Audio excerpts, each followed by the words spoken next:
Welcome, everyone, to the United Church of Canada Pension Information Seminar. I'll be going through some of the attributes of our plan and explaining the process for retirement. And there will be a chance for you to ask questions. You can type questions into the chat, and there will be 3 opportunities during the presentation for us to answer all of those questions for you.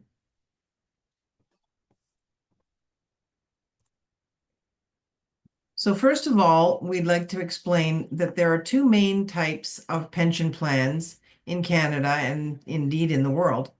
Defined contribution plan means that the contributions are defined or known, but the benefit that you will have at the end is not known. It's basically an account, much like a group RRSP or a single participant RRSP, where you put money in an account and whatever that money can provide at the end in terms of an income is what you will end up with. What we have here at the church is a contributory defined benefit plan. So it's contributory, so we contribute toward our own pension, but it is a defined benefit plan, which means that it is determined according to a formula, and we can estimate what we will end up with along the way. So it's not as much of a surprise. We can move on to the next slide. So who is a member? All regular employees, both ministry and lay, working on average at least 14 hours or more per week. Your pension benefits and contributions are calculated using the annual pensionable earnings for each member. So most members have pensionable earnings equal to 100% of their salary. And it's less common now, but there are some ministry personnel who still live in a manse. And if that is the case, then it's 140% of their salary, which equals pensionable earnings. Members contribute 6% of their pensionable earnings, and employers contribute 9% of pensionable earnings on behalf of each eligible employee. Calculating your retirement benefits. Each year, you earn a percentage of your pensionable earnings as a pension credit. That percentage has changed periodically over the years as follows.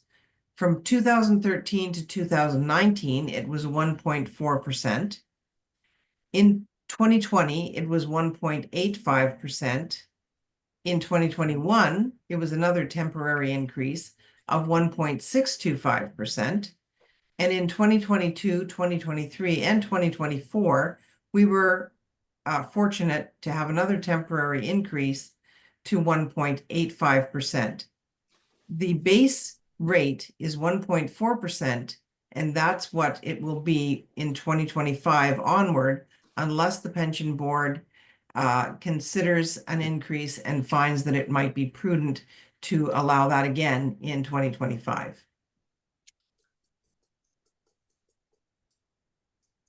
The United Church has a career average pension plan. That means that as your pensionable earnings change, so do your contributions and your employer's contributions to your pension. You may contribute to the pension plan up to age 71, as long as you are still working for the United Church. You earn a pension credit every year during your career, so that's why it's called career average. It's not just the final 5 years or the highest 5 years, but every year of your career with the church is taken into account. Let's give an example using Reverend Jay, a minister. So Jay's pensionable earnings are $60,000. For easy figuring, let's assume that Jay's salary remains constant. For 2020, Jay earned 1.85% of 60,000, which is 1,110. For 2021, they earned 1.625% of the 60,000, which gave them 975. For 2022, 2023, and 2024, it was 1.85%, which again, each of those years earned them a pension credit of $1,110, and that's in annual pension. So that means that after 10 years of contributing to the plan from 2019 to 2028, there would be an annual pension earned of $9,615. You take the pension credit for each of those years, add them together, and that gives you the annual pension that they would have earned. If they work more than 10 years, of course, they would continue to earn more years of credited service and more pension credits. Next. So if Jay retires after working for 10 years, the pension credits would add up to $9,615. And for every year, for the rest of their life after retirement, they would receive $9,615 in annual pension. They would get 1/12 of that per month. Next. Does anyone have any questions? There is a question in the chat from Ian asking, is the employer our congregation or the United Church as a whole? It is actually your pastoral charge, your individual congregation that makes the contributions on your behalf. Makes it, but you're still employed by it. While you're still employed, that's right. And if you move to a different pastoral charge or another participating employer, that employer would then contribute for you while you're in service there. Tina, Todd here. Question for you. You say 9,000 some odd dollars a month for the rest No, of that's your per year. Sorry, that's per an year. annual. Per year. Yeah. Oh, yeah. Wouldn't that be nice if it was per month? It would be. Per year. And as you know, that amount loses with inflation over time.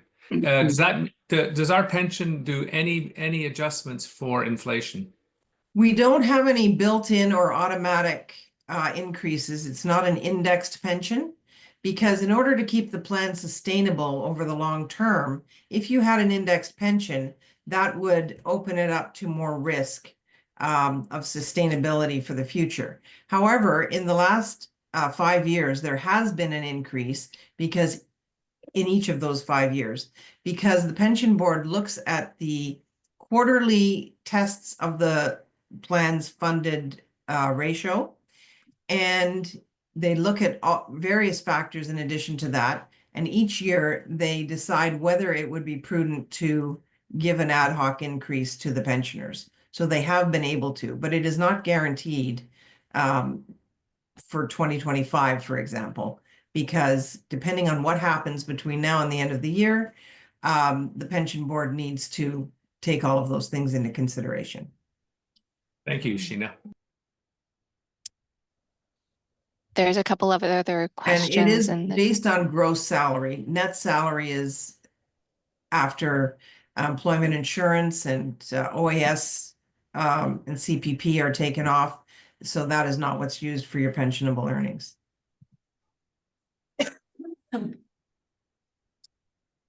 Is there another question?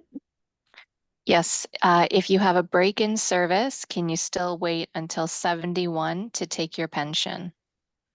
So I'm not sure exactly what they mean by a break in service. Do they mean, well, even if you did stop working late in your career, maybe at age 64 or something, you could wait till 71 to take your pension if you wanted to.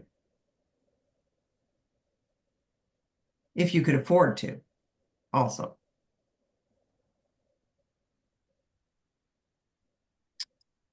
I think that's it.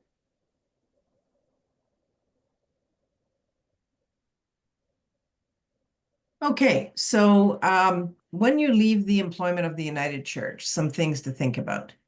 If you're over age 55, you cannot transfer the value of your promised pension to a locked-in retirement savings plan.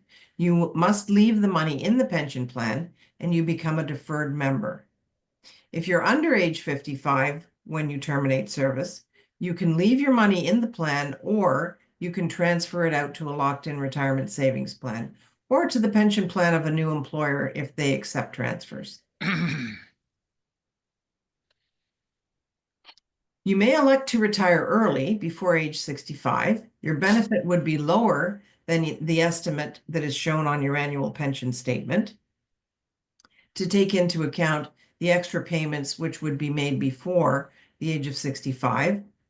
And it would be reduced by 0.33% per month for every month between the date that your payments begin and age 65, which is a 4% annual reduction. 4% for each year prior to age 65 that you begin. If your earned pension at age 65 is $1,000 per month, but you retire at age 64, for example, you would receive $960 per month, which is a 4% reduction. Now, normal retirement age is age 65.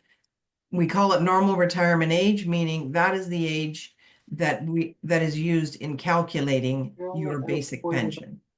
It's not that it's normal or abnormal to retire at age 65. The benefit amount would be the same as what is shown on your annual statement that you receive. Unreduced early retirement is available at age 60 if you have 35 years of service in the plan. You may postpone retirement. Your benefit would be higher than what is shown on your statement because of, theoretically, you would have a shorter retirement period. And you must convert your pension to income by age 71. That is a Canada Revenue Agency Income Tax Act requirement. So by December of the year in which you turn 71, you must begin to receive your payments. So if you elect to take pension before age 71, you must have a break in employment and end your call or appointment to meet CRA requirements. And you can only accept an appointment going forward, which is set out in the manual. At age 71, you must take your pension because that is required by the Income Tax Act. And there's no need to cease employment. You can stay in your call or appointment.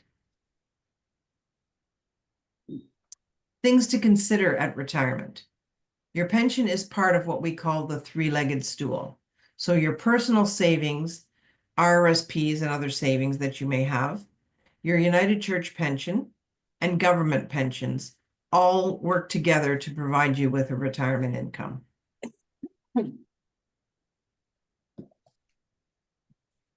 There are other considerations as you approach retirement: how you will live into retirement, how can you stay involved in your community, and what new activities would you like to try?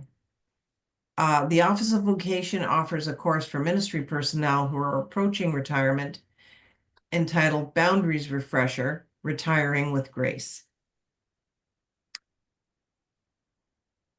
Your pension statement is the most detailed pension information specific to you.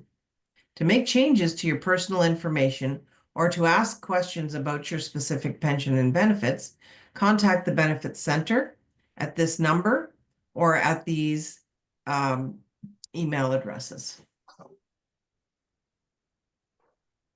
This is an example of a pension statement. It shows the pension that this person earned in the year that it's talking about, which in this case is 2023. And then it shows the whole pension that that person has earned, including that 1 year added into all of the other years that they worked for the church. So that person would be, has earned $14,097 already. They would be projected, if they stay until age 65 and stay in the same job that they're in, they are projected to earn another $6,193 in annual pension. And then the amounts of old age security and CPP, the maximum amount that you could receive, are also shown there, which gives this person a projected annual retirement income of $45,000 odd. Something we need to keep in mind is that not everyone receives the maximum old age security or Canada pension, especially Canada pension, because you do have to have 39 years paying into Canada Pension, earning the year's maximum pensionable earnings, and that is not the case for everyone. There are also rules about being able to drop out your, it may be 8 years of lowest earnings, and the best way to know what you're entitled to is to go on the Service Canada website and get a quote specific to you. Now, on your statement, it also shows your contributions. This can be a bit confusing because your contributions are not the benefit that you have earned. What they're shown there for is because when it comes time to retire, if there's a calculation that is done, and if it shows that your contributions account for more than 50% of the value of your benefit, there will be a refund to you of what is called excess contributions. But your contributions are not shown here because they are the most important thing to know when you're projecting what you will receive. It's the pension that you've earned that you really need to concentrate on. Next. Canada Pension. In October 2023, the average monthly amount received by new recipients starting their pension at age 65 was approximately $758. For 2024, the maximum monthly amount you could receive if you start your pension at age 65 is $1,364.60. This assumes that you have contributed for at least 39 years. So that's an example of why I say that not everyone receives the maximum Canada Pension. Contributions are based on employment income subject to minimum and maximum amounts and are shared equally between the employer and employee. The year's maximum pensionable earnings, the first CPP earnings ceiling, is $68,500 for 2024.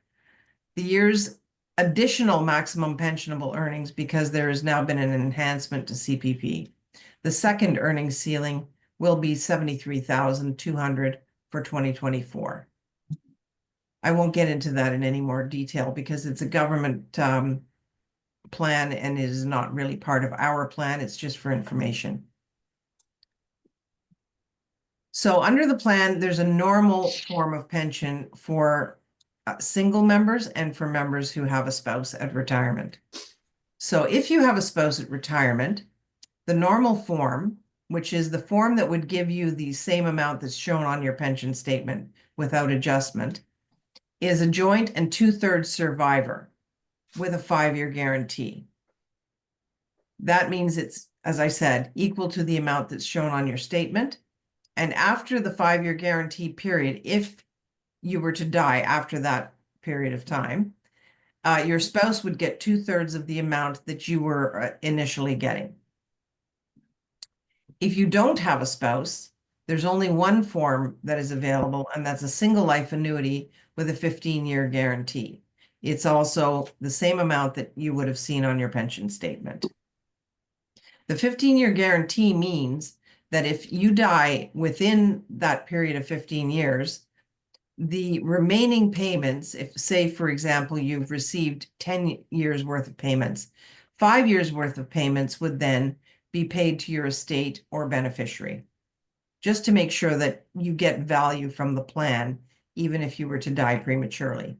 And that's the same thing that applies with the 5-year guarantee for members who have a spouse. It's just an added measure of protection for your family, so that in case you were to die prematurely or you and your spouse were both to die, there would still be some value paid to your estate or your beneficiary. Next. So with the joint and level survivor, that's an option for people who have a spouse. That means joint and 100% with a 5-year guarantee. That means that there's a bit of an adjustment. You would get a little bit less than what is shown on your statement, but the amount to your spouse would stay the same after your death if you die before your spouse. So there would be no reduction. Your spouse would continue to receive the same amount that you had been receiving. A joint and 2/3 survivor pension with a 10-year guarantee means that it's still the same joint annuity, your spouse would get 2/3 of what you were receiving if you die after the 10-year period. But there is a longer guarantee period. So if both of you were to die before the end of 10 years, your beneficiary or estate would receive the remaining value of the payments. And also, if you were to die after only a couple of years, your spouse would get an unreduced amount till the end of the 10 years. And then after 10 years worth of payments were already received, that's when it would reduce to 2/3. The single life annuity, 15 years, we've already gone over that, is 100% of your pension credits. And if you do have a spouse, in order to get that form of pension, your spouse would have to waive their right to a joint and survivor pension. The guarantee period. The guarantee period is a measure of protection for you and your beneficiaries. It is a minimum number of payments that must be paid to you and your beneficiaries, even if you die soon after starting your pension. If you're still living when the guarantee period expires, nothing happens. Your pension continues for as long as you live. That's why it's called a life annuity. And also for as long as your spouse at retirement lives. That's a joint life annuity. As long as one of you is alive, the pension continues. And the reason that I say your spouse at retirement is, for example, if you were to have a spouse at retirement, but they predecease you, and then you remarry, that new spouse is not a joint annuitant under your pension. It is based on your lifetime and the lifetime of your spouse at retirement. Questions? So there's a couple in the chat. One question from Ian is, are candidate ministers permitted to contribute to the plan? I think I'm not absolutely sure about that. It might be best to either contact the benefits center, or if you send me an email, I will get the answer for you and reply to that. I can type my email address into the chat.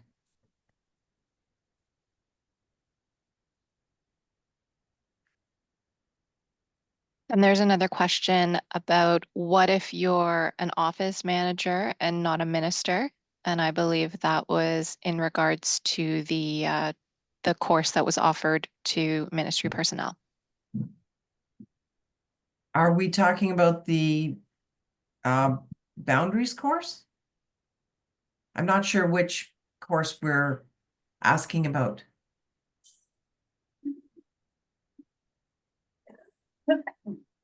Yes, the boundaries course. I think the boundaries course is for ministry personnel. It's given by the Office of Vocation. You could send a message to United in Learning or to someone in the Office of Vocation and ask that question, but I believe that it is about how ministers can retire and either maybe attend the church that they used to be the minister of, or perhaps step away from that for a period of time. I don't think it's designed for lay staff. I think maybe the question was also asking, is there anything that is offered for lay staff?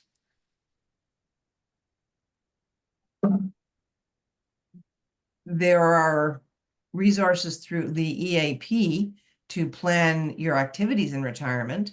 The Retiring with Grace Boundaries course is a very specific thing, so there is really no counterpart to it for lay staff.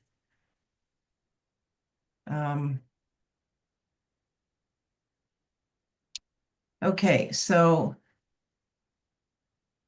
if I work beyond age 71 and take my pension as per CRA rules, do I stop paying into the pension plan and would the church stop paying as well? Yes, you cannot pay into a pension plan or contribute to an RRSP after age 71. That's an Income Tax Act requirement.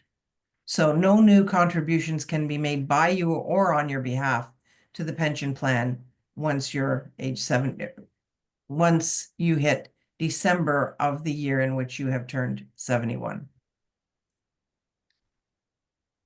You know, there's a question from Bethan about paying back pension or that in the years that she wasn't employed. I guess that would be a buyback. So that's something specific where you should probably contact the Benefits Center and ask the question, because they would need more information about your specific situation before they'd be able to answer that. I've tried to do that several times with zero response. Okay, then please send the question to my email that I just shared in the chat, and I'll make sure that we get an answer for that. Thank you. Someone said if a spouse remarries after you die, do they still qualify for pension payments? Oh, yes. So if you die and your spouse is receiving the joint annuity, whether they remarry or not has no impact on receiving the pension that they're entitled to. Then there's another question. It's regarding a break in employment. So it says, we are a foster family part-time. Quebec considers this to be income. Do we have to pause fostering, have a break in employment with youth protection? The contract is in the name of both my spouse and myself. Whether you're earning income from another source or not has nothing to do with your contributions to this pension plan.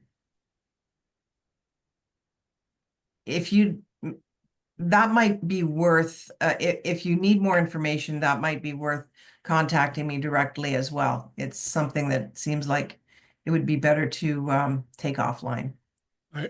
I posed the question at the time when you were talking about the Canada Pension Plan, and you said a break in employment was necessary to receive the Canadian Pension Plan as well. No, that's not what I meant. Okay. Receiving your Canada pension, you can apply for the Canada pension when you choose to. Whether you're working or not, I don't think has any bearing on that. Okay. For tax reasons, you might choose not to take your Canada pension while you are still working. And you'd also be still contributing to it if you're working. So it gets a bit complex, but no, I was only referring to our own plan. Okay, I misunderstood. Thank you. And there's another question. How do you get specifics about the reduction if you opt for the longer guarantee period? When you apply for your pension, you will receive the paperwork, which may be electronically sent, but in any case, you will receive the various options that you can choose from, and all of those amounts would be set out.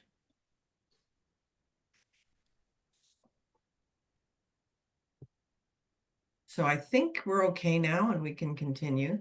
So post-retirement benefits.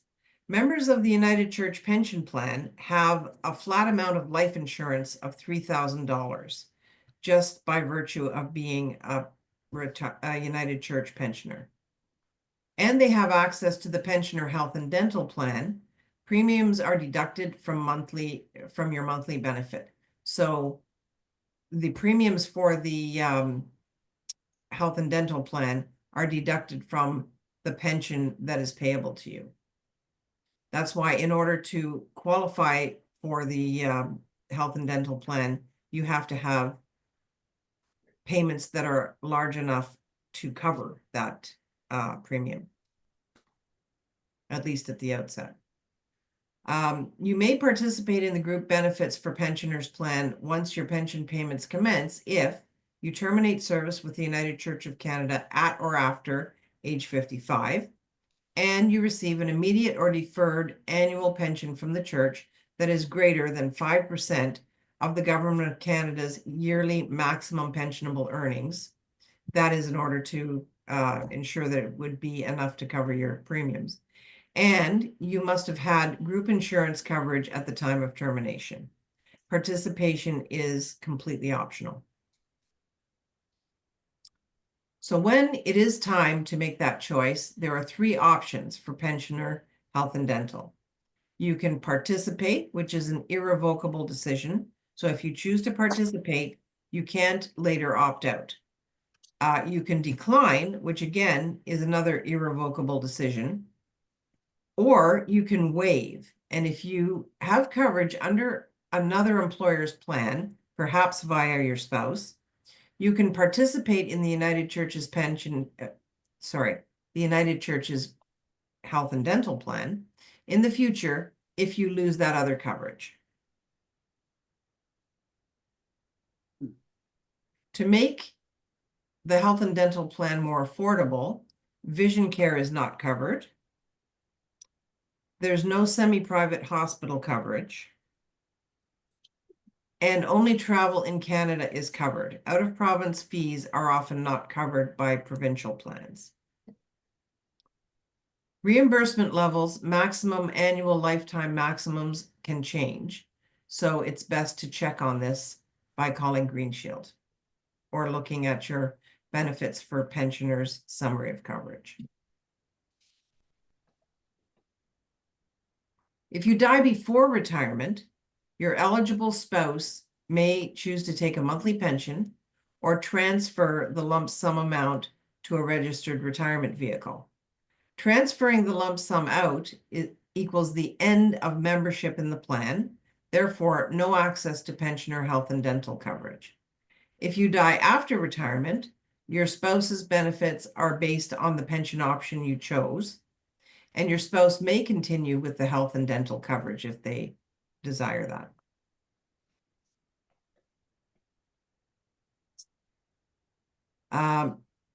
A new change in pastoral relations form is available on Church Hub, and I think that we have a guest who's going to help us with this. Deb Kygar is going to demonstrate this for us. Deb? Okay. I'll share my screen.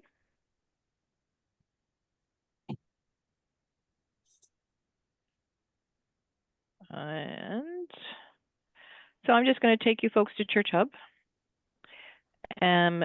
Again, this doesn't apply for those of you who aren't ministry personnel, but ministers, this is what your page would look like.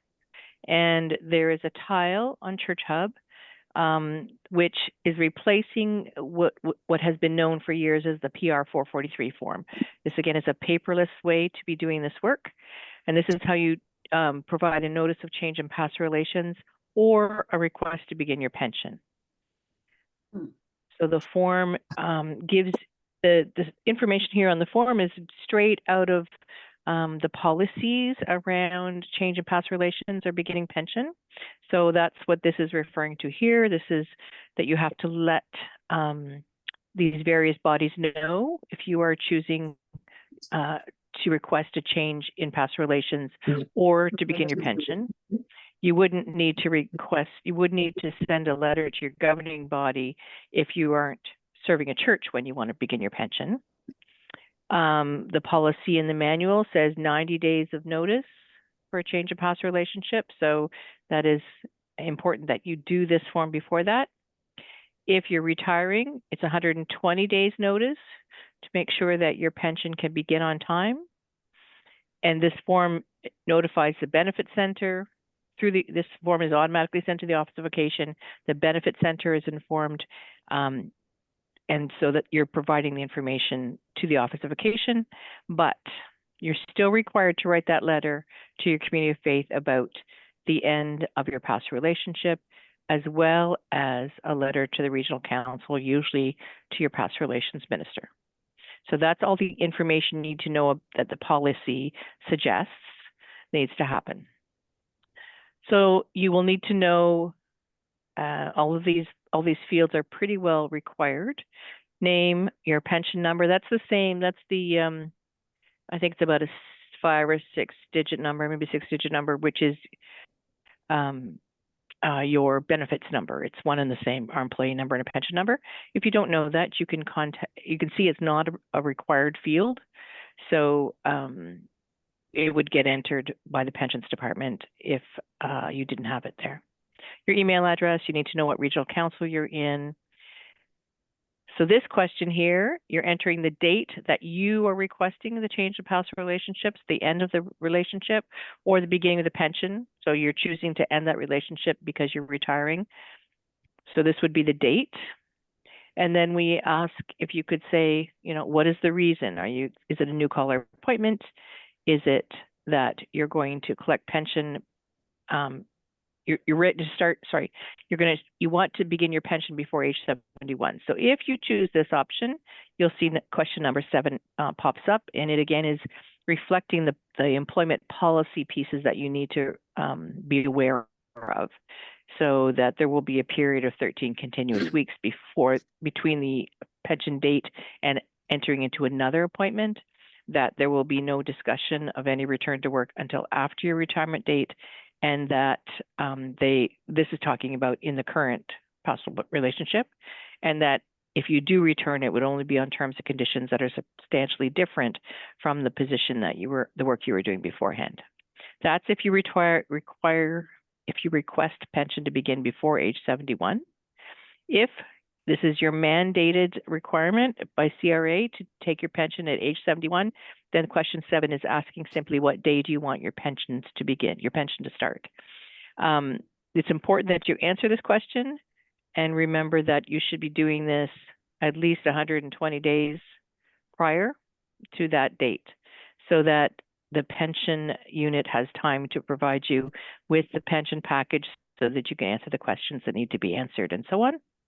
And this question number 8 is asking for you to tell us where your past relationship is that you're leaving. Of course, if you have already left and you're simply requesting the date to begin your pension at age 71, you wouldn't need to answer here. You'd have to just put, you know, not applicable. And then anything else you need to tell us, you simply submit the form and it goes directly to the Office of Vocation. It's a very quick run around, but if there is time for questions, I'm happy to answer them. I'll leave that to you, Sheila or Stephanie. Sheena or Stephanie. We have time if people do have questions for you.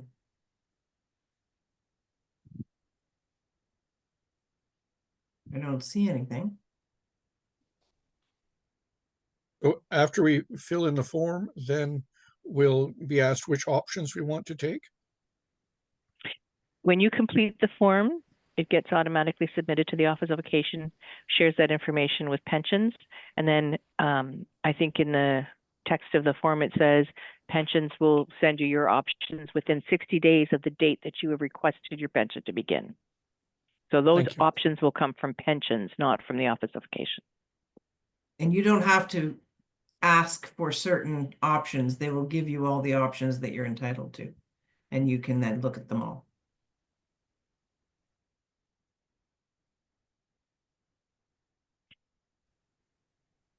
Lay staff, I don't know, Sheena may know the answer, but it's not done through Church Hub. So for If lay you are staff, how lay do they staff, apply? Yeah. Yeah, you don't need to do this particular form, but what you need to do is just contact the benefit center, and they are going to send you out that list of options and ask you for all of the information that you'll need to provide.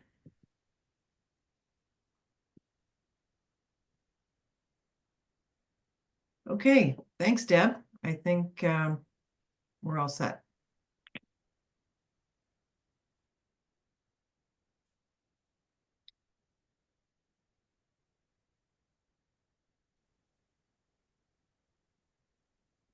Okay, so I think we've already covered this information. The new process replaces the form PR 443. So we can go ahead through these. And TELUS Health. They have launched an online wellness website workhealthlife.com. Visit this site to access support for your work, health, and life. Link to resources and interactive tools to help you manage your health and well-being. Find information about how the EFAP has helped others and ways it can help to support you. The Benefits Center site. So we have our Benefits Center site, which has a lot of information on it that may be of help to you. We have a frequently asked questions page and a newsroom page where we put up-to-date information on upcoming issues. So please have a look at that. And information changes or is added, so check back periodically. So what do you do next? When you are approaching retirement, you should consult a financial planner just to make a plan and a budget and basically get your head around how this is going to work, because it can be scary. 6 months prior to your retirement date, or the date that you want payments to begin, you should contact Service Canada and apply for your old age security and Canada pension. And 4 months before, as Deb already mentioned, 120 days, you need to contact the Benefits Center. Yeah, Sorry? Or fill in the form online if you are ministry personnel at that time. So to contact the Benefits Center, that phone number 1-855-647-8222, or you can contact us by email. My own email is there, or pension@united-church.ca, disability@united-church, or benefits. And the Benefits Center website is also available. Now, are there any further questions? There was a question from Todd about can you waive health and dental when your spouse does not have benefits at retirement? So if you or your spouse don't have other benefits at retirement, then it wouldn't be waiving, it would be opting out. And then that's, you can't change your mind in the future. The only reason that you can waive is if you have coverage that may end in the future. Someone is asking, can we defer the United Church pension while receiving Canada pension and old age security? The two are independent. Yes, you can defer your United Church pension and receive Canada pension in the interim if you're eligible for it.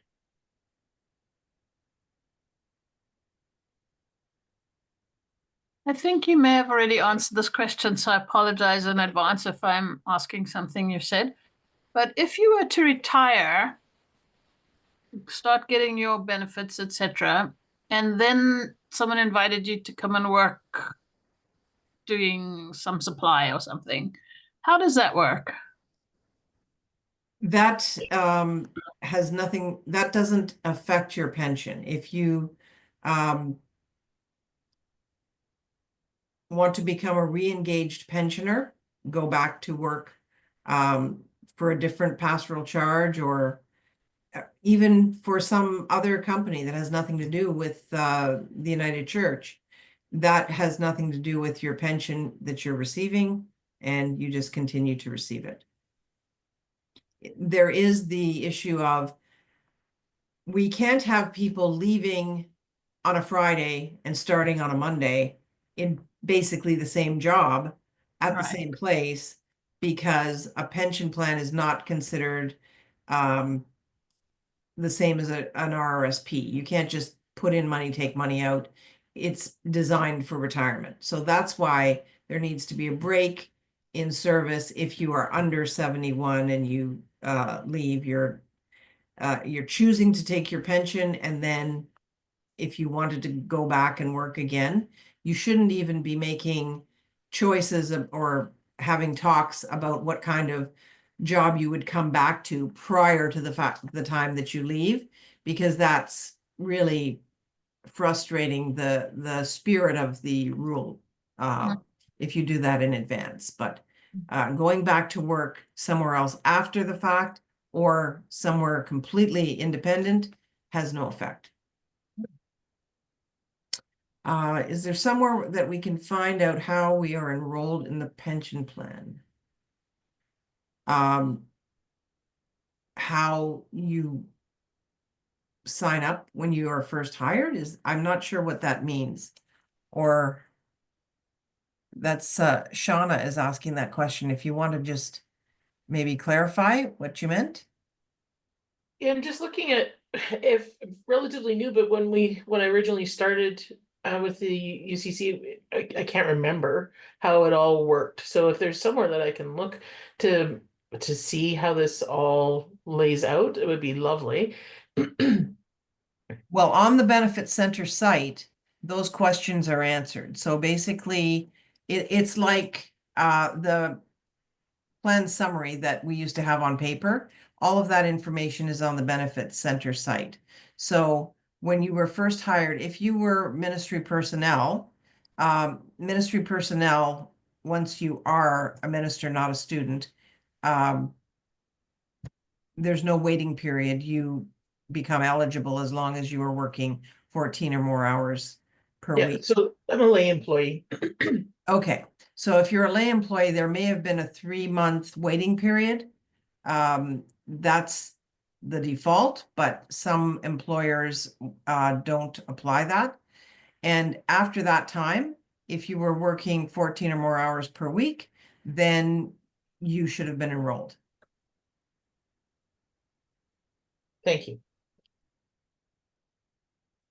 So there's Um, another question about, is it also 6 months for QPP? So the 6 months, even for the CPP, is not set in stone. It's just to allow enough time to make sure that it can get set up in time, and that once you stop working and are not earning your salary, you will have the Canada pension or the Quebec pension to fall back on.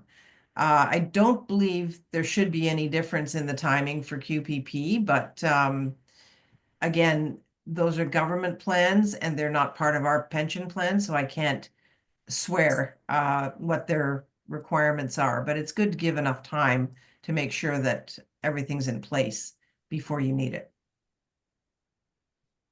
And does CPP also require the 13-week break?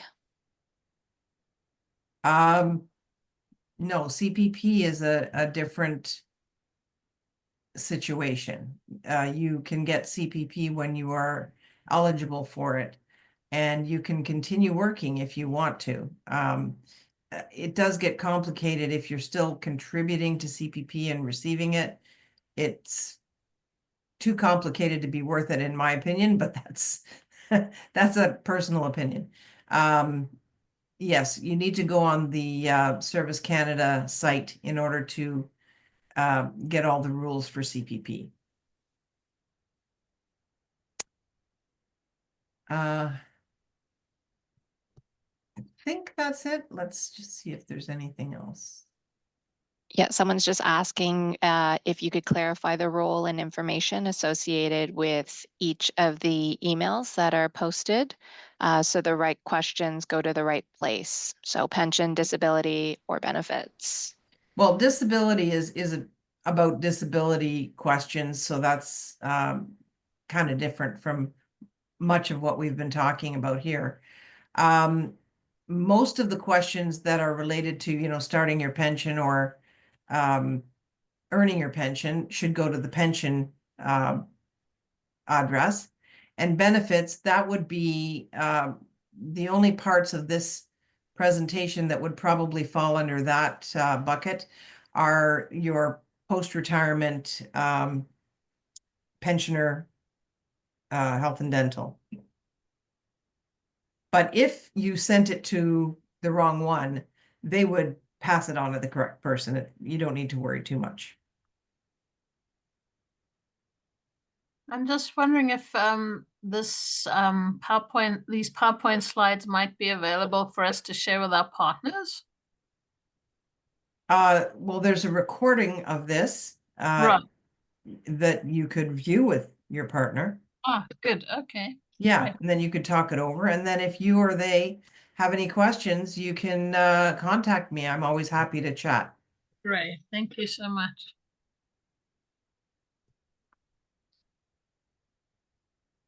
Okay, I think we're all set, unless anyone has any further questions. Rosa, this is Todd again. Just curious, since there's no more questions about retirement. You say when you take on the benefits as a retired person, it covers travel in Canada. Before retiring as active members, what does our benefits cover as far as travel? It does cover out of country coverage. I don't travel much myself, so I haven't really used it. I'm promising myself that we will be traveling, so I guess I'll be looking into that. But prior to leaving on a trip, I think it would be good to call the number that's on your Green Shield card and get more information about specifics. Because none of us wants to be out of the country and then have an emergency and find out that it wasn't the amount of coverage that we hoped it might be. And the thing that we all know that we need to be careful about is pre-existing conditions, which I think should be less of an issue when it's group insurance, but specific questions are always good before you go. Appreciate that. Thank you.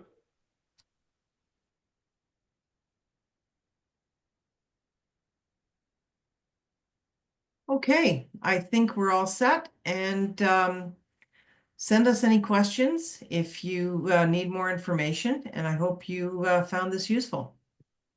Thank you very much. Appreciate it. You're very welcome.